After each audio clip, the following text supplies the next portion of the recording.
Salam damai sejahtera untuk saudara-saudari semua yang telah hadir di channel saya, Fanny Christine Kusuma. Semoga pembacaan Alkitab dan renungan yang kita lakukan hari ini menjadi berkat buat kita semua. Jangan lupa klik tombol like dan subscribe untuk mendukung channel saya. Terima kasih. Demikian. 2 Tawarik 1 ayat 1-13. Doa Salomo memohon hikmat.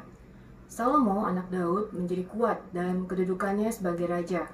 Tuhan Allahnya menyertai dia dan menjadikan kekuasaannya luar biasa besarnya. Salomo memberi perintah kepada seluruh Israel, kepada kepala-kepala pasukan 1000 dan pasukan 100, kepada para hakim dan kepada semua pemimpin di seluruh Israel, yakni para kepala puak.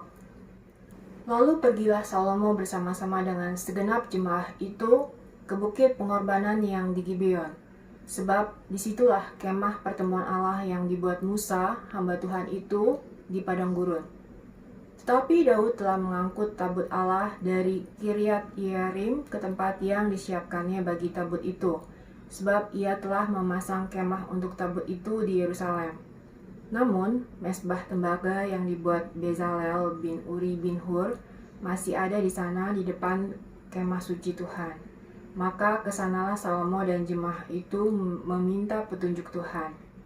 Salomo mempersembahkan korban di sana di hadapan Tuhan, di atas mesbah tembaga yang di depan kemah pertemuan itu. Ia mempersembahkan 1000 korban bakaran di atasnya.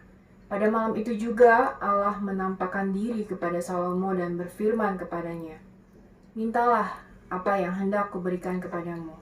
Berkatalah Salomo kepada Allah, "Engkaulah yang telah menunjukkan kasih setiamu yang besar kepada Daud ayahku dan telah mengangkat aku menjadi raja menggantikan dia. Maka sekarang, ya Tuhan Allah, tunjukkanlah keteguhan janjimu kepada Daud ayahku, sebab engkaulah yang telah mengangkat aku menjadi raja atas suatu bangsa yang banyaknya seperti debu tanah. Berilah sekarang kepadaku hikmat dan pengertian, supaya aku dapat keluar dan masuk sebagai pemimpin bangsa ini. Sebab siapakah yang dapat menghakimi umatmu yang besar ini?" Berfirmanlah Allah kepada Salomo, "Oleh karena itu yang kau ingini, dan engkau tidak meminta kekayaan, harta benda, kemuliaan, atau nyawa pembencimu, dan juga tidak meminta umur panjang, tetapi sebaliknya engkau meminta kebijaksanaan dan pengertian untuk dapat menghakimi umatku yang atasnya aku telah merajakan engkau, maka kebijaksanaan dan pengertian itu diberikan kepadamu.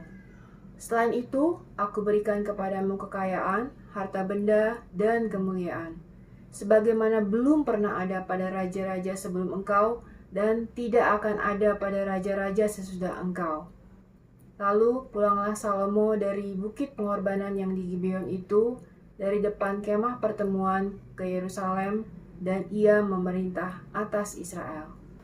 2 Tawarik 1 ayat 14-17. Harta kekayaan Salomo. Salomo mengumpulkan juga kereta-kereta dan orang-orang berkuda, sehingga ia mempunyai 1400 kereta dan 12.000 orang berkuda yang semuanya ditempatkan dalam kota-kota kereta dan dekat raja di Yerusalem. Raja membuat banyaknya emas dan perak di Yerusalem sama seperti batu, dan banyaknya pohon kayu aras sama seperti pohon ara yang tumbuh di daerah bukit. Kuda untuk Salomo didatangkan dari Misraim dan dari Kewe. Saudagar-saudagar raja membelinya dari Kewe dengan harga pasar. Sebuah kereta yang didatangkan dari Misraim berharga sampai 600 shikal perak, dan seekor kuda sampai 150 shikal. Dan begitu juga melalui mereka dikeluarkan semuanya itu kepada semua raja orang Het dan kepada raja-raja Aram.